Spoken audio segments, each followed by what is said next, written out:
Book is dedicated to Bob. Bob has done a lot of research in town and in the area, and he is just a wealth of knowledge. And so I would like to turn this over to Bob and have him give you some very interesting information. Bob Wilder.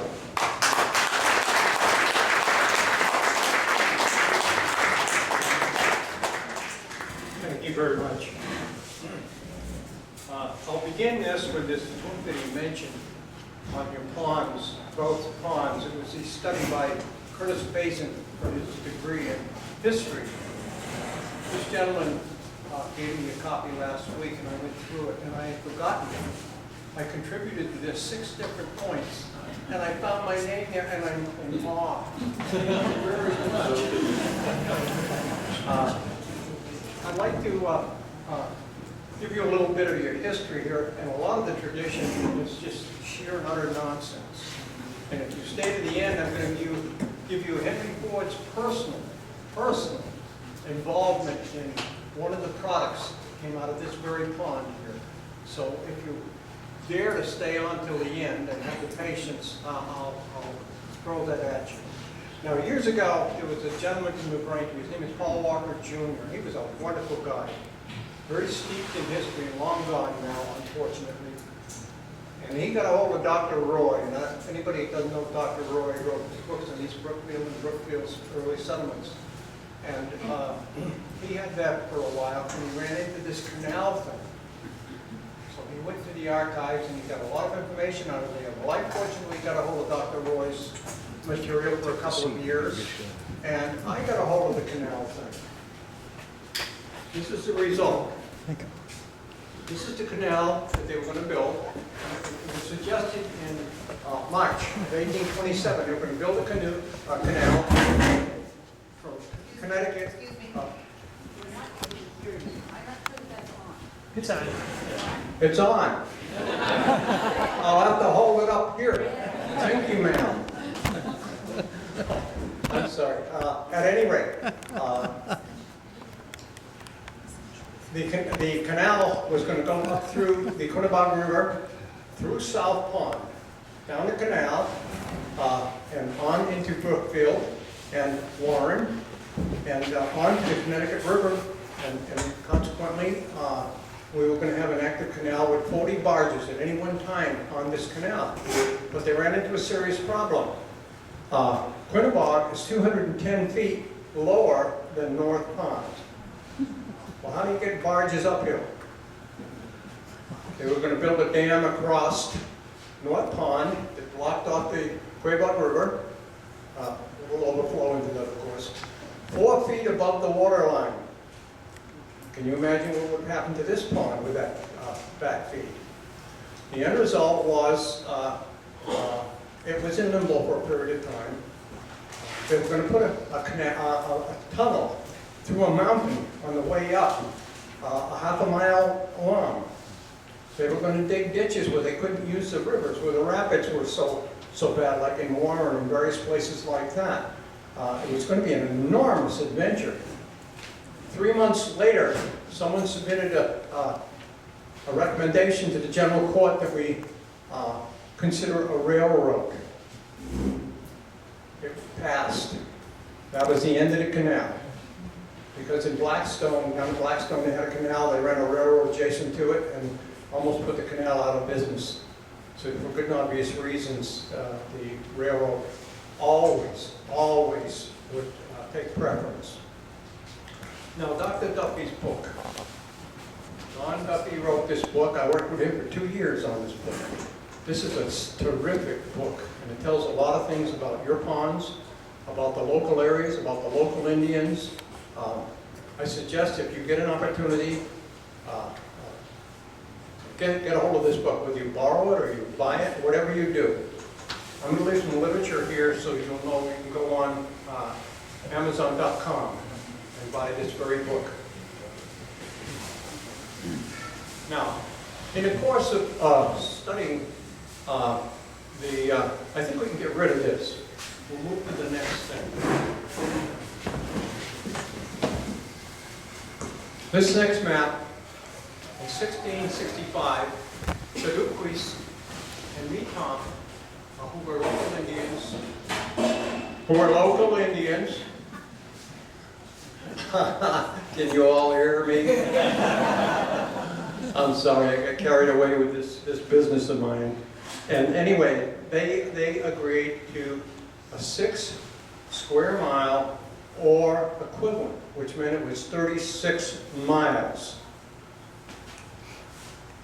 Any one of you that came up and saw the map, this green line represents the 36 miles. Of course, the Indians didn't understand English very well. And later on, the general court put out their own deed, and I'll tell you about that. However, this shows the town boundaries. This is North Brookfield. This section here is East Brookfield. This is our pond, North Pond, Quaboag Pond. This is Brookfield herself, West Brookfield, and this is Warren, or Weston at the time. The sea here is the center village of North Brookfield, the same with West Brookfield, the same with Brookfield, and East Brookfield, and Warren, way over here.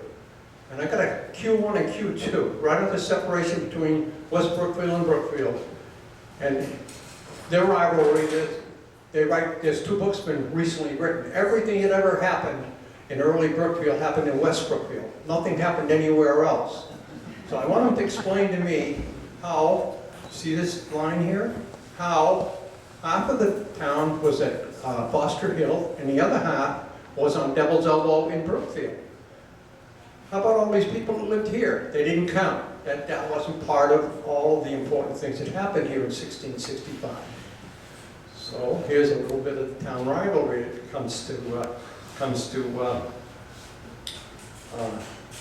pass. Now, what we found with this 2 lakes play a very important part. There was a deed drawn up, and the deed said that in order to have this town, you had to identify its borders, and the Indians agreed to the borders. However, they didn't agree to this. But down here, 2 writers said it was down in Brimfield. These writers was Temple's History of North Brookfield, and there was a gentleman, Levi Chase, who wrote one on Brimfield. Of course, everything that ever happened here happened in Brimfield. So anyway, way down here is our bottom border, not up here. However, Don Duffy, who wrote this book, went to Hampton County and got a hold of their early deeds.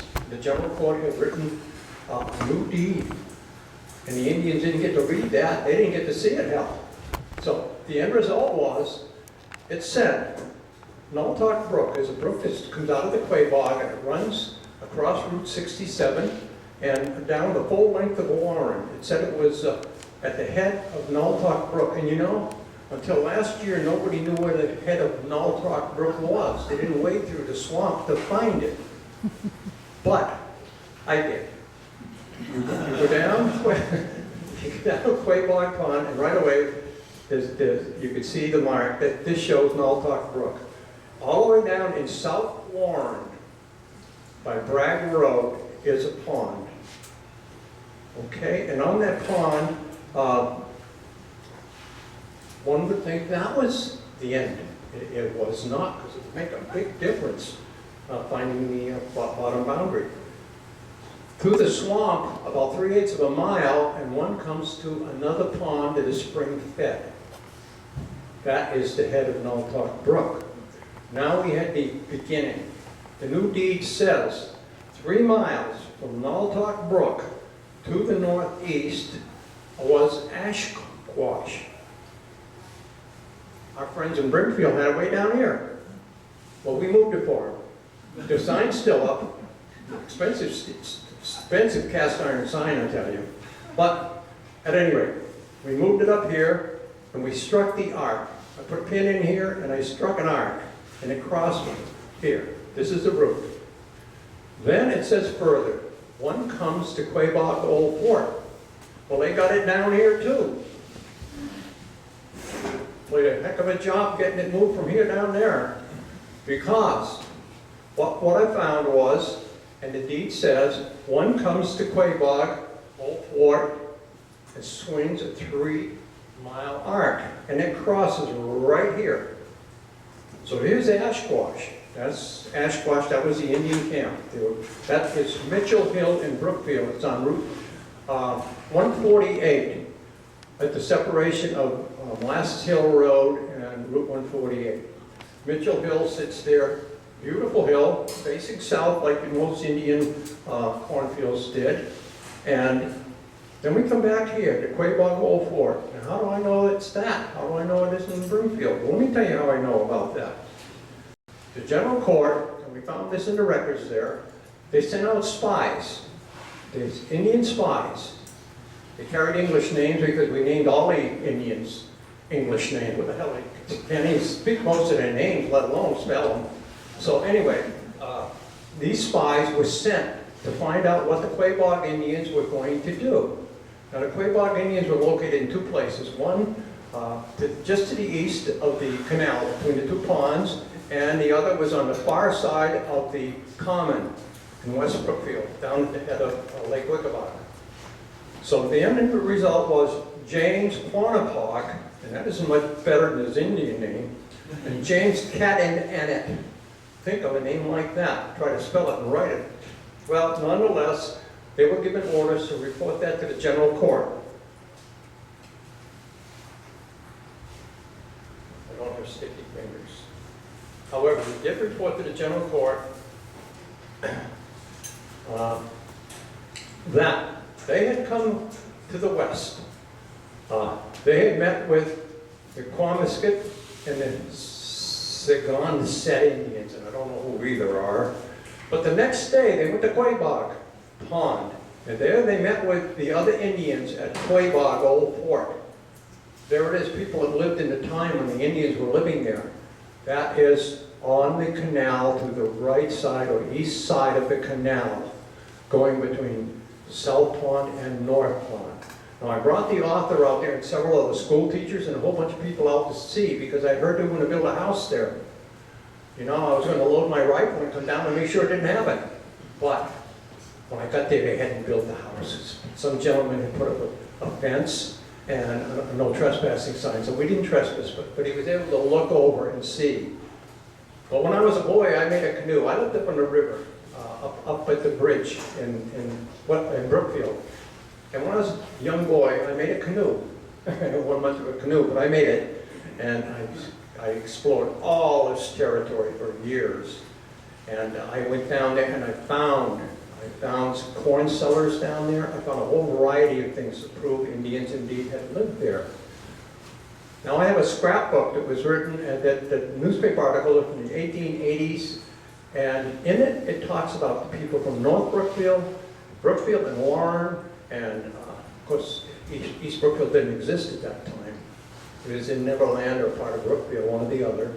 And nonetheless, they got in their horse and buggies and they rode down to the canal between the 2 ponds, and they had a day down there at the Indian camps, exploring and looking and enjoying themselves. So you see, even in those early days, we were getting people from all over centered on this spot, this little spot right down the road here. Now, the iron sign I told you about. The Indians that lived down at this place during the King Philip Wars was Conowasco. He was the chief. He had been thrown out. He was chief up at Metamesset, and the Indians voted and threw him out because he was not for the war against the English. So the end result was that he came with the people who sympathized with him down to live at Quaboag Old Fort. The warriors that wanted to fight the English were at Metamesset up in New Braintree. Well, the end result was the war took place. These fellows never, ever got involved in a war. They were very sympathetic to the English. The other destroyed Brookfield, and in that following year they destroyed Lancaster. So anyway, these Indians left. They applied, which they had to do. This is how really strict that the court was with the Indians. They had to apply to plant corn for the following year. Well, they applied, and the general court said no. What are they to do? They have women, they have children, they have another winter ahead of them. What are they going to do? Well, they left, and they headed to this record where they crossed the Connecticut River. They went upstream short ways, then they crossed it again and came back, and were chased by Major Talbot from the Connecticut militia, him and his men, along with Mohegan allies. And they got all the way up to Housatonic. And when they got to the Housatonic, the major set up for the kill. He was going to destroy them. And the Mohegans moved between the militia and Conowasco and his Quaboag Indians. And the old Indian, Conowasco, stepped forward, raised his hand, and said, "I am Conowasco, let my people go." The Mohawks would not yield, and the British backed off, and they went on to an island in Hudson Bay, and later on spent the rest of their lives in Canada. Now, I want to bring this up here. In this book, this gentleman said the Indians were here for 4,000 years, and he missed what a long shot. I have here,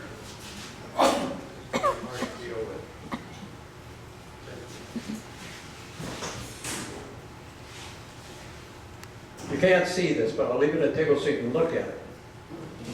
This is found right nearby here, between here and Old Home Farm.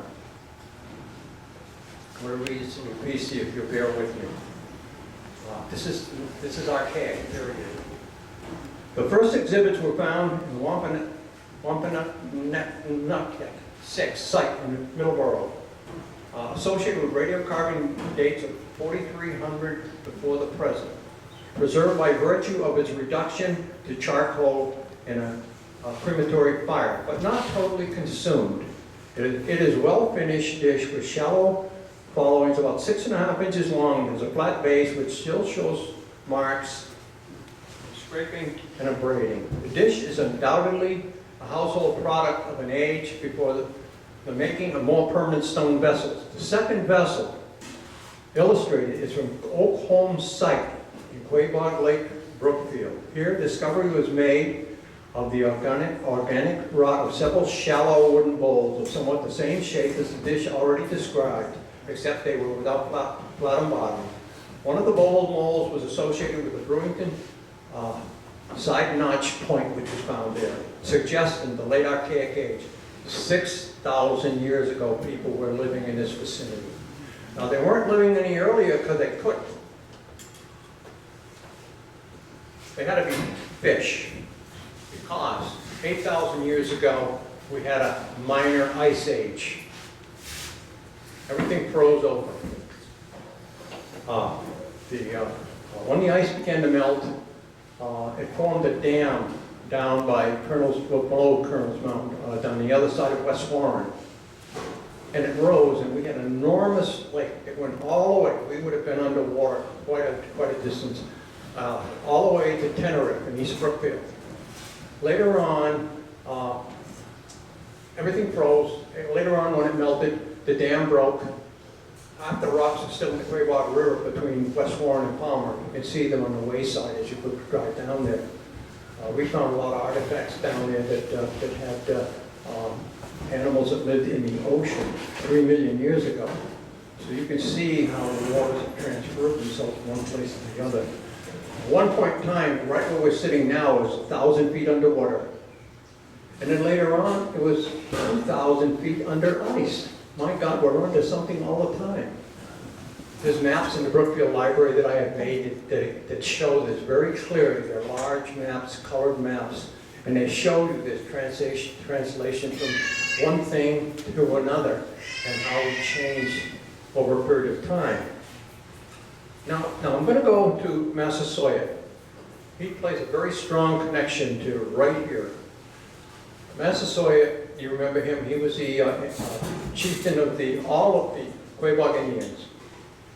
And he signed in 1621 with 8 other chiefs. He signed a pact with the General Court in the English, saying that he would never attack them, he would never fight against them, with the proviso that the English give him the same courtesy. And for the entire stretch of his life, over 40 years, he never, ever, ever raised a weapon against the English, and he was always there ready to protect them. We were there to protect them against the Mohawks, and that was enough to scare the Mohawks off, because they didn't have guns at that time. So anyway, Massasoit, as he grew older, he had two sons. One was Alexander, and the other was, I can't say his name, but the English called him Philip. I think they named him after the king of France, whom they hated. But anyway, Philip is the guy that, after his brother died, Massasoit had died, because when he came here to live his life out, his sister had married a local chief, and he came to spend the rest of his life right here. And I assume that it was right here at Quaboag Fort, because by that time the Indians had moved off from the plain in West Brookfield, which was actually just ahead of the tail of Lake Quaboag. So he died here. Now the important thing, pay attention if anybody's got a metal detector here. Before he died, the General Court in Massachusetts, in recognition for all of his service, gave him a gold, I can't even say the word, but anyway, it was an appendage to a chain, and it's made of solid gold, and the chain is as well. And because of his prestige and the love of his people, we guessed that he was buried with that. Now, just to the west and a little to the east of Quaboag Fort is a huge gravel hill, a huge one, very high. That's where he needs buried to death, because they didn't have shovels. They dug with flat rocks or dug with shells or whatever they could. So it had to be something they could move about easily. We suspect that Massasoit's buried there with his very, very expensive gold chain and decoration. There's only one left in existence. If you can get to the Brooklyn Museum online, they have the only copy in the Indian Museum in Brooklyn, New York. That's a hell of a place to have that from Massachusetts, wouldn't you say? Now we're going to talk about the bricks.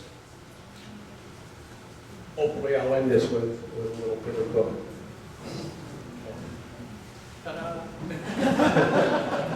As far as the bricks go, you know, when I was a young boy, I took that little canoe, it was a kayak, and when I could get it where it wouldn't leak, I got it all the way up here, and I was up at South Pond poking around up there, looking to see what I could find, what happened there and so forth. I found a lot of loose bricks in the canal. They were laying in the canal. So I jumped out of my canoe, which was a hazardous thing to do. It's hard to get in when you're on land. But anyway, I did. And I was collecting them, and an older man, he was an older man, he's older than I am now, and I'm in my 80s. This old man come up and he wanted to know what I was doing. And they just built a house just to the east of that. And he wanted to know what I was doing on his property. And I said, well, I'm where? And he said, well, what are you doing? And I said, well, I see these bricks. And I'm looking to see, I heard they made bricks here. And he said, yeah, come on, I'll show you where the kiln was. So we took a walk, and we walked down it would be the north face of South Pond, and there's a little inlet of water. He walked me down to there, and he pointed, and he was showing me. And about 40 or 50 feet away, he says, this was the edge of the kiln. He said, I used to sit here and watch them take these wooden containers and pack clay in it and put them out there to dry in the sun. And there wasn't all the trees around like you now see. And he said after they got them dry, they would put them in this kiln and it'd start a big fire. And then the master would come and he would poke one of the openings and pull a brick out. And if it was done, they would shut the fire off and let it set for a week and then unload. And by that time, Twitchell would have sent up a steam engine with a barge. And he would back in there, and he might leave the barge sometime. Other times he'd wait if they had enough bricks accumulated. And they would load the bricks onto the barge and he would take it down to Twitchell Point. Well, where's Twitchell Point?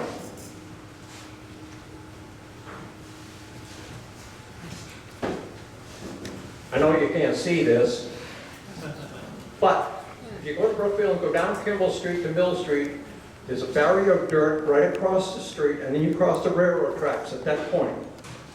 Right across there, you will find all kinds of foundations and what have you. That was Twitchell's Mills. They used to, and there was a point of land right here, reaching into the river. Swamp on both sides, so you can't miss it. There are a series of large rocks there, and if you look carefully, you'll find that the chains are embedded into the rocks where they used to tie the barge with the bricks so it wouldn't float away until they unloaded it. Okay, so there's where the bricks went, from here to there. There's a picture of his mill and what have you. Now, there were other steamers running on it, and just this past year, within the last couple of 3 months, a family from Texas came up to see me. And wow, my name got to Texas? No. They came to town and they sent them to see me. And they were interested in the Rice family. And so they spent a whole day going through my stuff. I had all the Brookfield records and everything in my library, and they spent the whole day there. And they were thrilled to know about the Rices and the part they played, and Rice Corner particularly.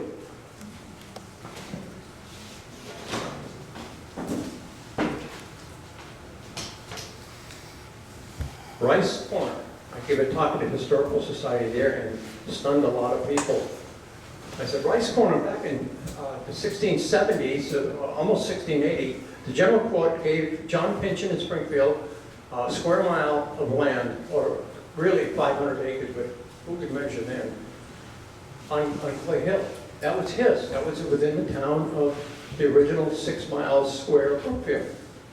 Well, by 1700, people in Brookfield were all upset. We had 50 people living, and then what now makes up 7 towns, 64 square miles. We had 50 people living there, and they went to the General Court and complained. We can't develop that because John Pynchon has it. General Court went and looked, and they said, well, we'll take a piece out of West Medfield. Here's a square mile in Brookfield, under West Medfield. That was Sturbridge.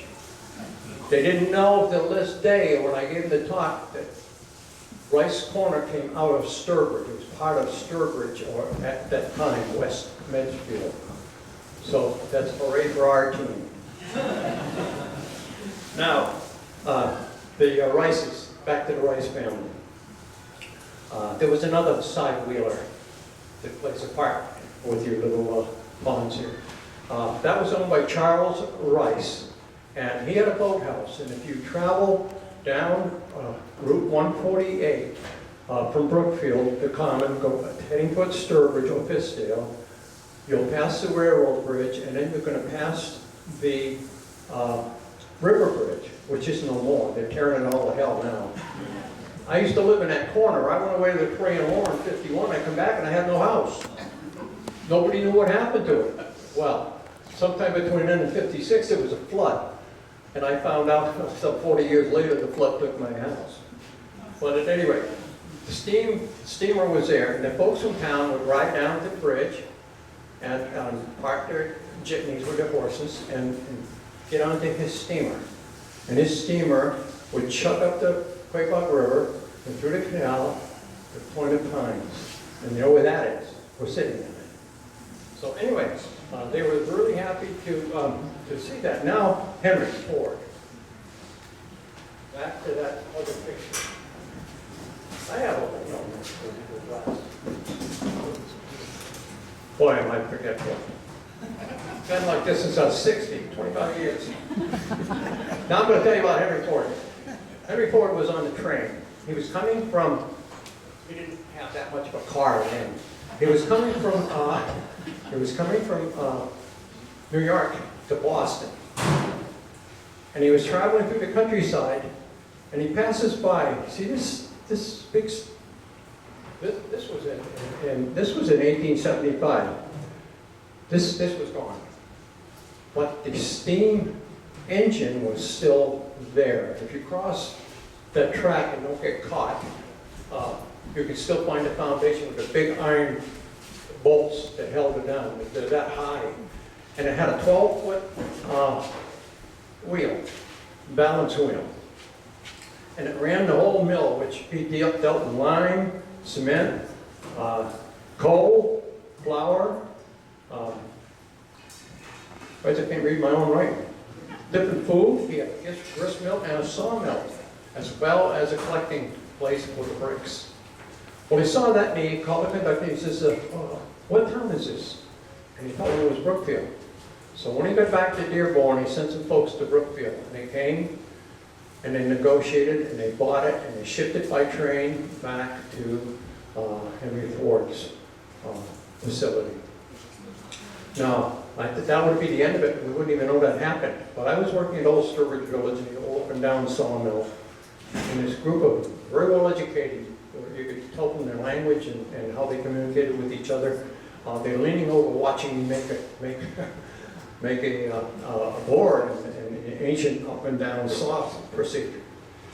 And so they said, do you know anybody here that lives in Brookfield? And I said, yeah, I do. So they said, well, here's the deal. Henry Ford picked up a huge steam engine here, and he took it out to Dearborn. What do you know about it? And I said, I explained it to Twitchell Mills and the whole 9 yards. Yeah, she said, that's a good name. She says, he had it all restored, had it running, was satisfied it was functional, put it in his museum, and he has a great big sign that is a steam engine from the Twitchell Mills in Brookfield, Massachusetts. He said, it's the highlight of that floor exhibit. So that's Henry Ford. How do you like that? Thank you, folks. Thank you.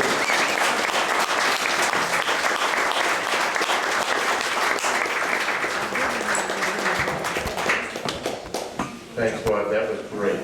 I want to tell you that Bob was a very proud Marine. You go into his house, his backpack and his helmet, and it's all ready to go. So here he is, he's ready to go. Thanks, Bob. I have to tell you something. I was a staff sergeant and left the Marine Corps after 9 years, and I'm sorry I had to do that. But the fact remains, talk about surprises.